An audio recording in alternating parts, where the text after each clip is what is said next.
कहानी की शुरुआत में हम एक इटर्निया नाम के शहर को देखते हैं। वो इतना सुंदर है कि वो लोगों के ख्वाबों में आता है, जहाँ पर खतरनाक ड्रैगन हैं, बोलने वाले शेर हैं और हवा में उड़ते हुए पहाड़ हैं। और सबसे बड़ी बात यहाँ पर है कसील ग्रस्कल नाम का एक डरावना महल जो इटर्निया की जान है। और इटर्निया इस ब्रह्मांड का दिल है। कहते हैं इटर्निया में एक शक्तिशाली तलवार है जिसका नाम है सोल्ड ऑफ पावर। और इस तलवार में इतनी शक्ति है कि वो किसी भी आम आदमी को एक भगवान की शक्ति दे सकती है। इसलिए उस तलवार को दुश्मनों से बचाने के लिए एक सुरक्षित जगह पर रखा गया है जिसकी देखरेख करती है एक जादूगरनी। इसकी गैर मौजूदगी में भी कोई इस तलवार को छू तक नहीं सकता। और कहते हैं जब भी इटर्निया पर कोई संकट आएगा तब एक महानायक योद्धा आएगा और वो इस तलवार को चलाएगा, इटर्निया को बचाएगा और सबके दिलों पर राज करेगा। लेकिन अभी फिलहाल में राज्य की सुरक्षा में केवल राजा और उनके कुछ महान योद्धा लगे हुए हैं। उसके बाद सीन चेंज होता है और हम एक एडम नाम के कमजोर से बच्चे को देखते हैं। उसे उसकी माँ क्वीन मार्लिना तलवारबाजी का अभ्यास करने जाने को कहती है, लेकिन एडम अपनी माँ से तलवारबाजी सीखने से मना कर देता है क्योंकि वो कमजोर होता है। उससे तलवार चलाना तो दूर की बात है, उस पर तलवार उठती तक नहीं है, इसलिए वो वहाँ जाने से मना करता है। लेकिन उसकी माँ उसे जबरदस्ती तलवार चलाना सीखने के लिए भेज देती है। और इधर हम डंकन नाम के एक सैनिक को देखते हैं जो सभी बच्चों को तलवारबाजी और लाठी डंडे चलाना सिखाता है। और वो बच्चों को अपनी बहादुरी की कहानी सुनाता है कि उसने कैसे उनके पेरेंट्स की जान बचाई थी और वो बच्चों को मोटिवेट करता है। उसके बाद डंकन सभी बच्चों को आपस में लड़ाता है और वहीं एडम एक टीला नाम की लड़की से लड़ता है, लेकिन एडम ठीक से लड़ नहीं पा रहा होता है। उसी बीच डंकन एडम के पास आकर उससे कहता है तुमसे जितना होता है उतना ही करो। और टीला एडम की सबसे अच्छी दोस्त होती है, इसलिए वो भी एडम का सपोर्ट करती है। इसी बीच राजा किंग रैंडर वहाँ आ जाते हैं और वो अपने बेटे एडम को अभ्यास के समय मस्ती करते देखते हैं। इस पर डंकन एडम की सपोर्ट में कहता है वो जल्द ही एक मर्द बन जाएगा। लेकिन एडम की हरकतें देखकर किंग रैंडर गुस्सा हो जाते हैं और वो खुद एडम के पास जाकर उसे एक तलवार देते हैं और कहते हैं इससे मेरा सामना करो। फिर किंग रैंडर अपनी तलवार से एडम पर वार करने लगते हैं। एडम अपने आप को संभालते हुए नीचे गिर जाता है। फिर उसके पिता उससे कहते हैं इस दुनिया में कमजोरों के लिए कोई जगह नहीं है। उसके बाद राजा वहाँ से चले जाते हैं और डंकन एडम को उठाता है और उससे कहता है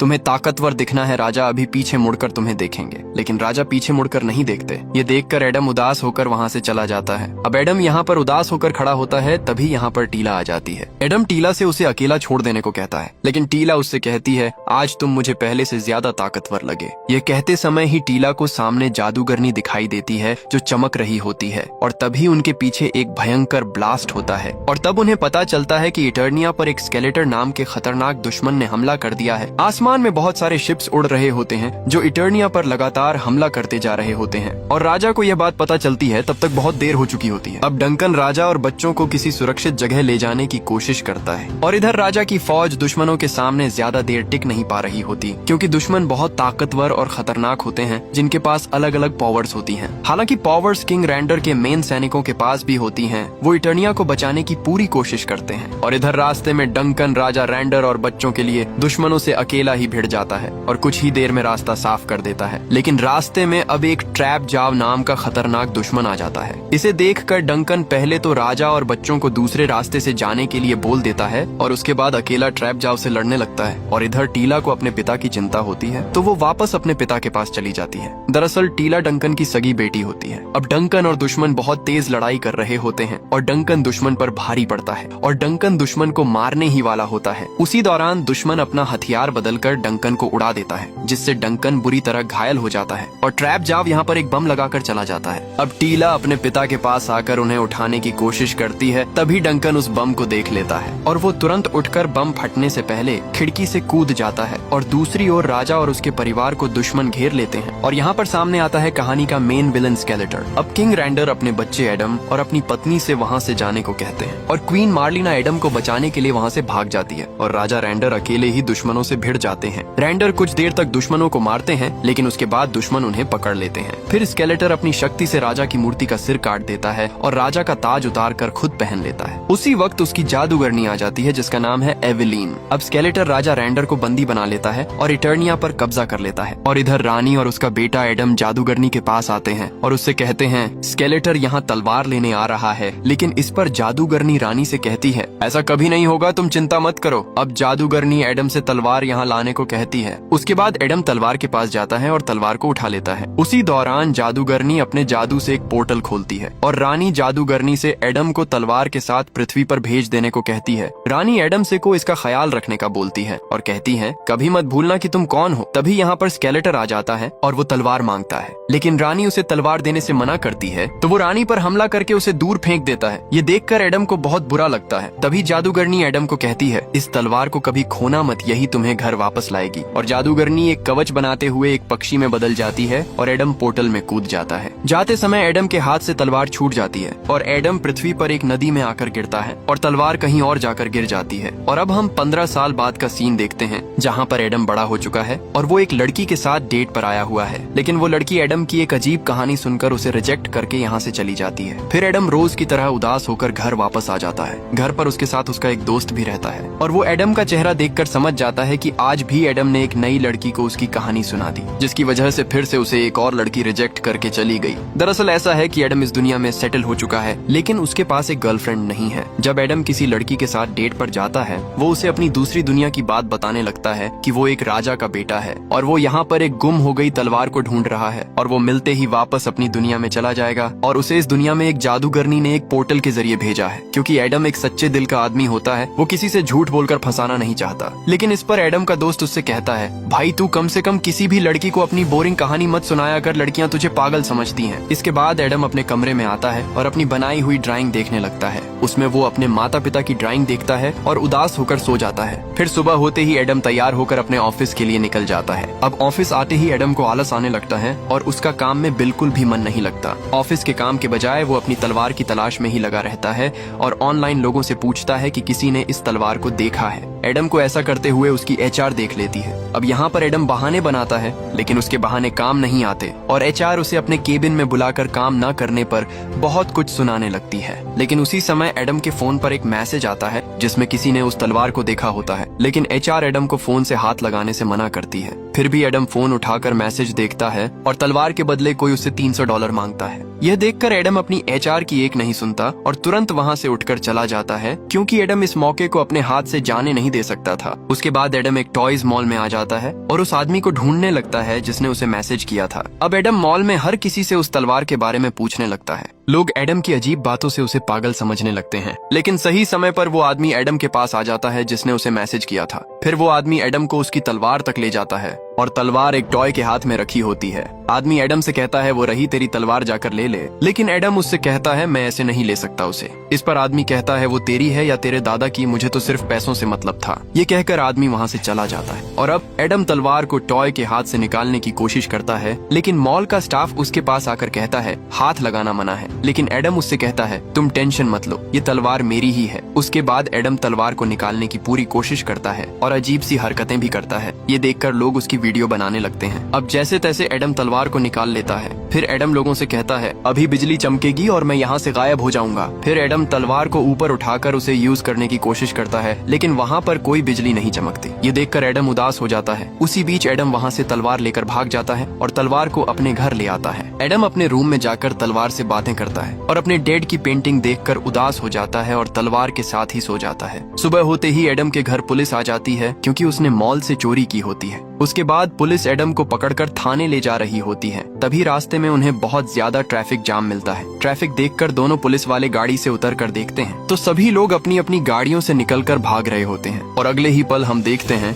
कि लोगों पर एक खतरनाक बीस्ट ने हमला कर दिया होता है। और उसी वक्त बीस्ट एडम को देखकर सीधे उसकी गाड़ी के ऊपर आ जाता है और उसका गेट खोलने लगता है। तभी एडम अपनी तलवार उठाकर उससे कांच तोड़कर यहाँ से भाग जाता है। बीस्ट एडम को देखकर तेजी से उसके पीछे आने लगता है और उसके पास आकर उस पर जोरदार हमला करता है, जिससे एडम दूर जाकर गिरता है। अब बीस्ट एडम के पास आकर उसे मारने ही वाला होता है, लेकिन सही वक्त पर एडम की बचपन की दोस्त टीला वहाँ पर आ जाती है और एडम को बचा लेती है और टीला बीस्ट को मारकर ब्रिज से नीचे गिरा देती है। अब टीला एडम को पहचान लेती है और उसे उसका नाम लेकर बुलाती है और एडम भी अब टीला को पहचान जाता है। उसके बाद टीला एडम को घर ले जाने के लिए हाथ आगे बढ़ाती है। उसी दौरान बीस्ट फिर से टीला पर हमला कर देता है, लेकिन टीला अपने आप को उससे बचाकर यहाँ से एडम के साथ भागने लगती है। अब टीला यहाँ पर आकर छिप जाती है और बीस्ट उसे सूंघते हुए ढूंढ रहा होता है। यह देखकर एडम टीला से कहता है ये भैंसा मुझसे क्या चाहता है। इस पर टीला एडम को कहती है उसे तुम नहीं यह तलवार चाहिए। जब तुमने तलवार को छुआ तब तलवार ने एक संकेत भेजा था और उस संकेत से सभी को पता चल गया कि तलवार कहाँ पर है और इसलिए ये मॉन्स्टर्स तलवार के लिए इस दुनिया में आ गए हैं। रटीला एडम से कहती है कि तुम्हें संकेत भेजने में इतना टाइम कैसे लग गया। इस पर एडम कहता है कि मुझसे तलवार खो गई थी। तभी बीस्ट इधर आने लगता है तो टीला और एडम यहाँ से भागते हैं और टीला ब्रिज ब्रिज से नीचे कूद जाती है। ये देखकर एडम की हवा निकल जाती है, लेकिन एडम ना चाहते हुए भी ब्रिज से कूद जाता है और एडम नीचे बुरी तरह गिरता है और साथ ही एक कार से बाल बाल बचता है। उसके बाद दोनों भागने लगते हैं, लेकिन बीस्ट तलवार का पीछा नहीं छोड़ता। वो यहाँ पर भी आ जाता है, लेकिन अगले ही पल बीस्ट को एक ट्रक टक्कर मार देता है और टीला और एडम को भागने का मौका मिल जाता है और टीला एडम को सीधे अपने शिप के पास लेकर आती है। अब शिप के अंदर जाते समय एडम वहाँ खड़े सभी लोगों से कहता है, देखा ना, मैं सच बोल रहा था, लेकिन तुम लोग मुझे पागल समझ रहे थे। उसी बीच बीस्ट यहाँ पर भी आ जाता है। अब बीस्ट इनके पास पहुँचता उससे पहले ही टीला शिप का गेट बंद कर देती है और अपने शिप को लेकर यहाँ से निकल जाती है। अब रास्ते में एडम टीला को घूर कर देखता है और उससे कहता है, कितनी बड़ी हो गई हो यार। इस पर टीला कुछ और समझती है, लेकिन एडम बात घुमा देता है। उसके बाद टीला एडम को बताती है कि उसके जाने के बाद उन लोगों ने क्या क्या सहा है। उसके बाद दोनों इटर्निया पहुंच जाते हैं। यहाँ आकर एडम देखता है कि इटर्निया पूरी तरह बर्बाद हो चुका है। अपने राज्य को इस हालत में देखकर एडम की आंख में आंसू आ जाते हैं। उसी दौरान नीचे से स्केलेटर का एक सैनिक शिप में तलवार होने का पता लगा लेता है और वहीं दूसरी ओर हम एक बदसूरत पिग को देखते हैं जो स्केलेटर को नींद से जगाता है। उसके बाद स्केलेटर नींद से जाग जाता है और अपनी लाठी हाथ में लेता है। तभी यहाँ पर एवेलिन आ जाती है और वो स्केलेटर को बीस्ट के खाली हाथ लौटने की खबर देती है। उसके बाद स्केलेटर बीस्ट के पास आता है और उसे नाकाम होने पर अपनी छड़ी से सजा देता है। इस पर बीस्ट स्केलेटर को टीला के बारे में बताता है और कहता है कि उसकी वजह से वो तलवार नहीं ला पाया। उसी दौरान एवेलिन बताती है कि टीला का शिप इटर्निया के आसमान में घूमते देखा गया है। उसके बाद स्केलेटर समझ जाता है कि तलवार वापस यहीं पर आ चुकी है। फिर स्केलेटर अपने सिपाहियों से टीला के शिप का पीछा करने को बोल देता है। उसके बाद स्केलेटर एवेलिन से अपनी ताकत के बारे में पूछता है। इस पर एवेलिन स्केलेटर को पूरे यूनिवर्स से भी ज्यादा ताकतवर बताती है और कहती है, आपके पास तो हर चीज है, अब आपको और क्या चाह है। इस पर स्केलेटर गुस्सा हो जाता है और एवेलिन के हाथ को पकड़कर उससे कहता है, मेरा सब कुछ छीन सकता है जब तक वो तलवार किसी और के हाथ में है। मुझे वो तलवार चाहिए और उसकी मदद से मैं भगवान बन जाऊंगा। और इधर टीला एडम को शाही सेना के पास ले जाती है जो स्केलेटर के डर से छुप कर रह रही है। अब टीला एडम को अपने लोगों के पास ले जाने लगती है और वहीं स्केलेटर का एक सैनिक शिप का पीछा करते हुए यहाँ तक आ जाता है और वो एडम के पास उस तलवार को देख लेता है। इधर टीला एडम को अपने साथियों के बारे में बता रही होती है, तभी उसे फिस्टो नाम का आदमी एक कमरे में खींच लेता है और वो टीला से कहते हैं, तुम इतने टाइम कहाँ गायब थी, हमने तुम्हें कहाँ कहाँ नहीं ढूंढा। इस पर टीला उससे कहती है, मुझे स्वर्ड ऑफ पावर यानी वो तलवार मिल गई है और उसे चलाने वाला भी। अब टीला एडम के बारे में सबको बताती है और कहती है, यही है राजा का बेटा एडम। लेकिन फिस्टो उसे राजा का बेटा मानने को तैयार नहीं था। इस पर एडम अपना पहचान पत्र निकाल कर दिखाता है। तभी यहाँ पर राममैन नाम का आदमी आ जाता है और एडम उसे देखते ही धक्केबाज कहकर बुलाता है। दरअसल एडम बचपन में राममैन को धक्केबाज के नाम से ही जानता था, लेकिन अभी भी ये सभी लोग एडम को राजा का बेटा मानने को तैयार नहीं थे। तभी फिस्टो एडम से पूछता है, मैं कौन हूँ, तुम मुझे तो जानते ही होगे। एडम इस पर फिस्टो को मुक्केबाज बताता है और सब एडम पर हंसने लगते हैं। उसके बाद एडम से राममैन वो तलवार छीन लेता है और टीला और एडम दोनों को एक कमरे में बंद कर देते हैं और इसी कमरे में एक भिखारी जैसा आदमी सो रहा होता है जिसने बहुत शराब पी रखी होती है। और वहीं एडम को एक रोबोट दिखती है जो पोछा लगा रही होती है। एडम उस रोबोट को क्लास 4 का सबसे खतरनाक रोबोट बताता है क्योंकि पृथ्वी पर यह टॉप लेवल पर था। वहीं सभी लोग मिलकर तलवार की जांच करते हैं और उन्हें पता चलता है कि यह वही असली तलवार है। तभी यहाँ पर स्केलेटर की फौज हमला कर देती है और इधर टीला इस कमरे से गेट को तोड़कर बाहर निकलने की कोशिश कर रही होती है। तभी बाहर के धमाके की आवाज आने लगती है और टीला यहाँ से निकलने की तरकीब लगा रही होती है। वहीं एडम उस रोबोट से उसकी मदद करने को कहता है, लेकिन रोबोट अपने आप को काम वाली बताती है। लेकिन एडम रोबोट को उसकी मदद करने के लिए मना लेता है और रोबोट बड़ी आराम से गेट तोड़ देती है और रोबोट एडम से कहती है, मैं अब काम वाली वाला काम नहीं करूंगी। और फिर ये तीनों यहाँ से जाने लगते हैं। तभी टीला वहाँ पड़े नशेड़ी को पापा कहकर बुलाती है। ये देखकर एडम शॉक्ड हो जाता है। दरअसल ये नशेड़ी टीला के पिता डंकन है जो बचपन में एडम और सभी बच्चों को तलवारबाजी सिखाया करते थे। अब टीला अपने पिता के मुंह पर पानी मारकर उन्हें होश में लाती है। फिर वो एडम को देखकर उससे पूछते हैं, तुम कौन हो। इस पर एडम डंकन को सारी बात बताता है। तभी डंकन उल्टी कर देता है। उसके बाद डंकन को सब याद आ जाता है, लेकिन वो फिर से सो जाता है। लेकिन अगले ही पल रोबोट उन्हें उठाकर टीला और एडम के साथ जाने लगती है। बाहर आकर पता चलता है कि यहाँ पर खतरनाक लड़ाई चल रही होती है। उसी समय राममैन एडम को तलवार देकर यहाँ से जाने के लिए कहता है। स्केलेटर के हाथ ये तलवार नहीं लगनी चाहिए। फिर ये सभी लोग यहाँ से भागने लगते हैं, लेकिन इनके पास तलवार होने की वजह से सभी दुश्मन इन लोगों पर ही गोलियां बरसा रहे होते हैं। वहीं टीला भागते हुए नीचे कूद जाती है। यह देखकर एडम और डंकन डर के मारे रुक जाते हैं। तभी डंकन फिसलने की वजह से बुरी तरह से नीचे गिरने लगता है। फिर टीला डंकन को उठाकर यहाँ लाती है। तभी यहाँ पर ट्रैप जाव आ जाता है। डंकन ट्रैप जाव को देखकर डर जाता है। ये देखकर एडम ट्रैप जाव से बात करने करने का बोलकर उसके पास चला जाता है और अपने हाथ ऊपर उठाकर बात करने की कोशिश करता है, लेकिन ट्रैप जाव एडम पर हमला करने लगता है। अब एडम अपने आप को बचाते हुए उससे कहता है कि हम बैठकर भी बात कर सकते हैं, लेकिन ट्रैप जाव लगातार एडम को मारने की कोशिश करता है। फिर एडम भी ट्रैप जाव पर हमला करता है, लेकिन एडम उसे 1 इंच भी नहीं हिला पाता है और ट्रैप जाव उसे दूर फेंक देता है। उसी दौरान टीला एडम से कहती है कि अपनी तलवार निकालो। फिर एडम उठता है और अपनी तलवार से हाथ लगाता है। तभी उसे जादूगरनी की झलक दिखती है और वो एडम से जादुई शब्द कहने का बोलती है। फिर एडम तलवार निकाल लेता है और जादूगरनी उसे वो जादुई शब्द बताती है। उसके बाद एडम तलवार को ऊपर उठाते हुए वो शब्द बोल देता है और आसमान में बिजली चमकने लगती है। तलवार की शक्ति से सभी दुश्मन दूर जाकर गिरते हैं और एडम के बेजान शरीर में दम आने लगती है। उसकी मसल्स बनने लगती हैं और उसके शरीर पर एक कवच आ जाता है और एडम बन जाता है एक शक्तिशाली योद्धा। अब एडम अपने शरीर में एक अलग ही पावर को महसूस करता है। इधर टीला भी एडम को इस रूप में देखकर इटर्निया का मसीहा मान लेती है। तभी ट्रैप जाव एडम पर हमला कर देता है, लेकिन अब एडम ट्रैप जाव से आसानी से लड़ पा रहा होता है। एडम उसे एक लात में दूर फेंक देता है और ट्रैप जाव एडम को 1 इंच नहीं हिला पाता है।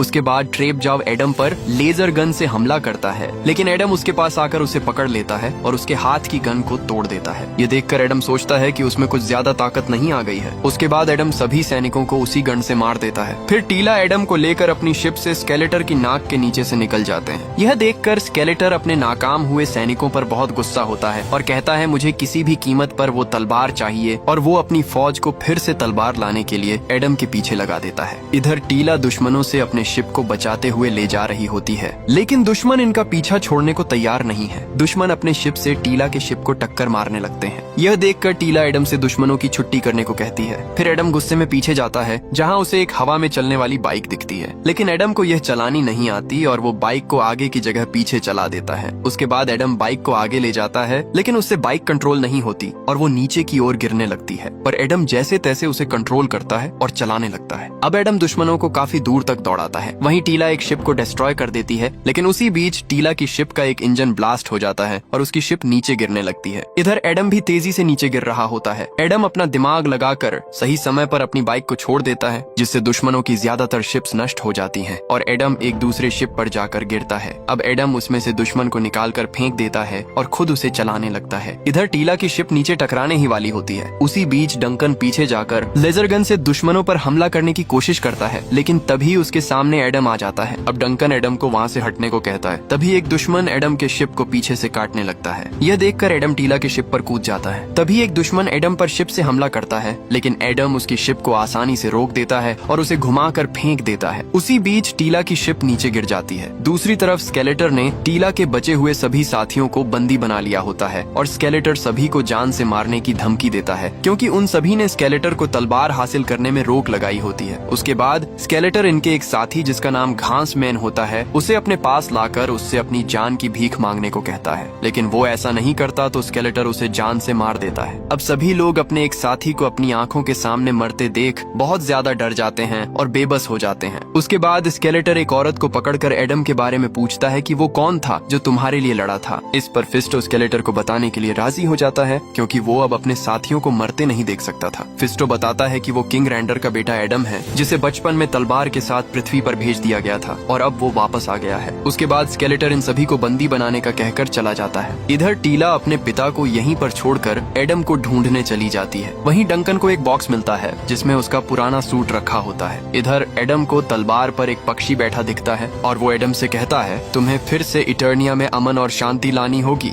ये देखकर एडम पक्षी की ओर बढ़ रहा होता है। तभी यहाँ पर टीला आ जाती है और वो एडम से पूछती है कहीं लगी तो नहीं। इस पर एडम कहता है एक खरोंच तक नहीं आई। फिर दोनों वापस अपनी शिप के पास आकर देखते हैं तो डंकन अपना पुराना सूट पहनकर दाढ़ी बना रहा होता है। यह देखकर टीला अपने पुराने पिता को देखकर बहुत खुश होती है, लेकिन फिर टीला अपने पिता की पीने की आदत से गुस्सा होकर यहाँ से चली जाती है। फिर एडम भी टीला के पास चला जाता है। टीला एडम को देखकर उससे थोड़ी हेल्प मांगती है और एडम एक हाथ से ही पूरी शिप को उठा देता है। ये देख टीला के होश उड़ जाते हैं। फिर टीला अपना काम करती है। फिर टीला एडम से पूछती है कि सुपर हीरो बनने के बाद कैसा लग रहा है। इस पर एडम खुश होकर कहता है मुझे बहुत अच्छा लग रहा है। फिर टीला एडम से कहती है तुम्हारे जाने के बाद मैंने तुम्हें बहुत मिस किया और मैं हर समय तुम्हारे बारे में ही सोचती रहती थी। इस पर एडम भी टीला से कहता है मैंने भी तुम्हें बहुत याद किया, और एडम धीरे धीरे टीला को किस करने वाला होता है। तभी टीला एडम को तुम मेरे छोटे भाई जैसे हो ये कह देती है और एडम के अरमानों पर पानी फेर देती है। और थोड़ी देर बाद अचानक आसमान में स्केलेटर की छवि दिखाई देने लगती है। स्केलेटर स्केलेटर एडम और उसके साथियों को रेंगते हुए कीड़े कहता है और कहता है, इटर्निया अब तुम्हारा नहीं रहा, अब इटर्निया मेरा है और उसकी हर एक चीज पर मेरा हक है और उसमें वो तलवार भी आती है, इसलिए उस तलवार पर भी मेरा हक है। फिर स्केलेटर एडम को बताता है, तुम्हारे माता पिता अभी जिंदा हैं, अगर तुम मुझे तलवार दे देते हो तो मैं तुम्हारे माता पिता को छोड़ दूंगा। अपने माता पिता के बारे में सोचकर एडम की आंखों में आंसू आ जाते हैं और फिर स्केलेटर यहाँ से चला जाता है। अब एडम सीधे अपने माता पिता को बचाने जाने लगता है, लेकिन टीला उसको ऐसे वहाँ जाने से मना करती है, लेकिन एडम नहीं मानता। इस पर डंकन एडम के साथ जाने के लिए राजी हो जाता है। उसके बाद टीला भी मान जाती है। फिर सभी लोग एडम के साथ स्केलेटर को मारने चले जाते हैं। अब एडम अपने साथियों के साथ स्केलेटर की बताई हुई जगह पर आ जाते हैं। यहाँ पर आते ही स्केलेटर के सैनिक एडम से वो तलवार मांगने लगते हैं, लेकिन एडम तलवार को सिर्फ स्केलेटर के हाथ में देने का कहता है। तभी यहाँ पर एवेलिन आ जाती है और वो एडम के साथियों को अपने साथ ले जाती है और एक सैनिक एडम को स्केलेटर के पास ले जाता है। एडम स्केलेटर को देखकर उससे लड़ने के लिए तलवार निकाल लेता है। तभी एडम देखता है कि उसके सामने उसके पिता रैंडर बहुत बुरी हालत में खड़े हैं। ये देखकर एडम को अपनी आंखों पर विश्वास नहीं होता और अपने बेटे को देखकर रैंडर भी बहुत खुश हो जाते हैं। तभी स्केलेटर एडम से तलवार मांगता है। इस पर एडम पहले उसके पिता को छोड़ने का कहता है, लेकिन स्केलेटर अपने सैनिकों को यहाँ पर बुलाकर एडम से तलवार छीनने को कह देता है, लेकिन एडम सभी सैनिकों पर भारी पड़ता है। उसी बीच एक सैनिक गोली मारकर एडम की तलवार नीचे गिरा देता है और सभी सैनिक एडम पर एक साथ हमला करते हैं, जिससे एडम थोड़ा कमजोर पड़ जाता है। लेकिन फिर एडम एक सैनिक को उठाकर उससे ही सभी पर हमला कर देता है। तभी एक सैनिक को तलवार मिल जाती है, लेकिन एडम उस पर वार करके तलवार नीचे गिरा देता है। फिर एडम कांटे वाले राक्षस को बुरी तरह पीट देता है और राजा अपने बेटे की फाइट देखकर बहुत खुश होता है। तभी एडम को तलवार मिल जाती है, लेकिन बहुत सारे सैनिक एकदम एडम पर चढ़ जाते हैं और एडम को दबोच लेते हैं। लेकिन तभी एडम एक साथ सभी को दूर फेंक देता है और अब एडम अकेला ही सभी को एक एक करके धूल चटा रहा होता है। उसके बाद एक लाल दानव को पकड़कर उसका सींग तोड़ देता है और उसे नीचे फेंक देता है। अब यहाँ पर एडम अकेला ही स्केलेटर की पूरी फौज को संभाल देता है। फिर एडम स्केलेटर पर हमला करने जाता है। एवेलिन अपनी शक्तियों से एडम को वहीं रोक देती है, लेकिन एडम गुस्से में आकर अपनी शक्ति से स्केलेटर पर वार करता है, लेकिन उसका वार पीछे दीवार पर लग जाता है, जिससे वहाँ की दीवार टूटकर एडम के पिता के ऊपर गिर जाती है। यह देखकर एडम तुरंत पत्थरों को हटाकर अपने पिता को निकालता है। अब एडम के पिता उसको एक मर्द की तरह लड़ते देख उसकी तारीफ करते हैं और थोड़ी देर में राजा रैंडर एडम को छोड़कर चले जाते हैं। ये देखकर एडम बहुत दुखी हो जाता है। उसी दौरान स्केलेटर यहाँ आकर एडम पर वार करके उसे बेहोश कर देता है। उसके बाद एडम को भी उसके साथियों के साथ जेल में डाल दिया जाता है और तभी एडम के सामने उसकी माँ आती है। एडम अपनी माँ को देखकर बहुत खुश होता है और इधर स्केलेटर तलवार को हासिल करके बहुत खुश होता है और तलवार को ऊपर उठाते हुए जादुई शब्द बोलता है, लेकिन तलवार की शक्तियाँ काम नहीं करती हैं। ये देखकर स्केलेटर गुस्से में आकर एवेलिन की गर्दन पकड़कर उससे पूछता है, ये काम क्यों नहीं कर रही है? इस पर एवेलिन अपनी जान बचाने के लिए स्केलेटर को एक दूसरा रास्ता बताती है। फिर स्केलेटर उस रास्ते पर चल पड़ता है। इधर डंकन एडम को समझाता है और दोनों साथ में लड़ने का प्लान बनाते हैं। तभी टीला एडम को उसके सबसे प्यारे दोस्त क्रिंजर से मिलवाती है। एडम क्रिंजर से मिलकर बहुत ज्यादा खुश हो जाता है और क्रिंजर भी एडम को देखकर बहुत खुश होता है। फिर एडम सभी लोगों को एक जगह इकट्ठा करके उनको समझाता है और लड़ने के लिए मोटिवेट करता है और एक साथ मिलकर लड़ने और इटर्निया को वापस लेने का बोलता है। अब सभी लोग जोश से भर जाते हैं और लड़ने के लिए तैयार हो जाते हैं। और वहीं हम दूसरी तरफ स्केलेटर को देखते हैं, जो अपने सैनिकों से कहता है, जो भी रास्ते में आए उसे जान से मार दो। इधर डंकन रोबोट में एक नया सिस्टम लगाकर उसे फाइटर बना देता है और फिर सभी मिलकर गेट तोड़कर बाहर निकल जाते हैं। हम इन सभी को एक नए जोश के साथ देखते हैं और फिर सभी लोग मिलकर एक झटके में यहाँ के सभी सैनिकों की छुट्टी कर देते हैं। उसके बाद सभी लोग दुश्मनों के शिप्स लेकर इटर्निया पहुंचकर दुश्मनों पर टूट पड़ते हैं। धक्केबाज एक ही बार में कई लोगों को हरा देता है और मुक्केबाज भी कम नहीं पड़ता। इधर दुश्मन की फौज आ रही होती है। तभी डंकन एडम और टीला से कहता है, तुम लोग यहाँ से आगे जाओ,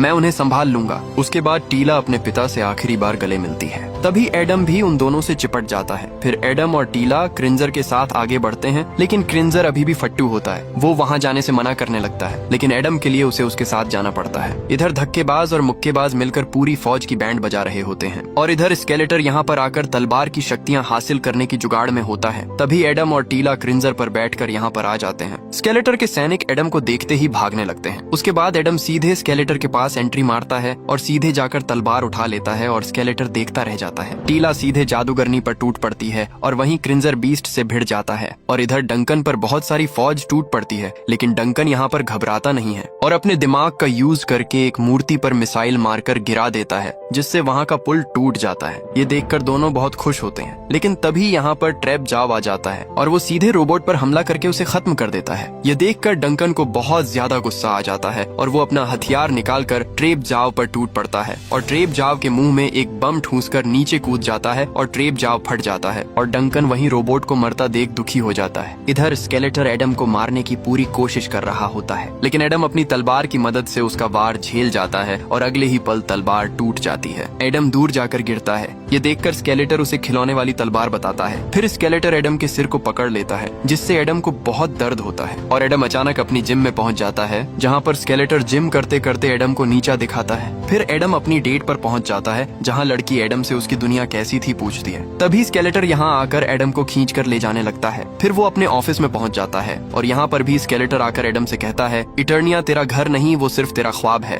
उसके बाद एडम प्रेजेंट में आ जाता है और स्केलेटर एडम से कहता है, अब तेरा ख्वाब टूटेगा, और स्केलेटर एडम के पेट में तलवार घुसा देता है और एडम अपने बेड से नीचे गिरते हुए दिखता है। तभी उसके पास उसका दोस्त भी आ जाता है। एडम को ऐसा लगता है कि वो सच में कोई सपना देख रहा था। उसी बीच एडम का दोस्त उसे एक ड्राइंग देकर यहाँ से चला जाता है। एडम ड्राइंग में जादूगरनी को देखता है। तभी यहाँ पर पक्षी के रूप में जादूगरनी आती है और एडम को उठने के लिए कहती है। इस पर एडम उसे बताता है, मैं हार गया और वो तलवार टूट चुकी है, अब कुछ नहीं हो सकता। तभी वो पक्षी जादूगरनी में बदल जाती है और वो एडम से कहती है, शक्ति तलवार में नहीं बल्कि तुम में है। ये सुनते ही एडम का घाव भरने लगता है। उसके बाद एडम को होश आ जाता है। ये देखकर स्केलेटर चौंक जाता है। फिर एडम अपने सीने में से तलवार को निकालता है और तलवार अपने आप फिर से जुड़ जाती है और एडम में एक नई ताकत आ जाती है। ये देख स्केलेटर की तो पेंट गीली हो जाती है और बाहर सभी लोग इस चमक को देखकर खुश हो जाते हैं। अब एडम फिर से बदल जाता है और अब एडम स्केलेटर को मारने की बजाय उससे बात करता है और उसे एक अच्छा आदमी बनने का बोलता है। इस पर स्केलेटर एडम पर हंसने लगता है और अचानक स्केलेटर एडम पर हमला कर देता है। एडम अपने आप को उससे बचाता है, लेकिन स्केलेटर एडम को दूर फेंक देता है। फिर स्केलेटर एडम पर लगातार हमला करता है, लेकिन एडम अभी तक कुछ नहीं कहता।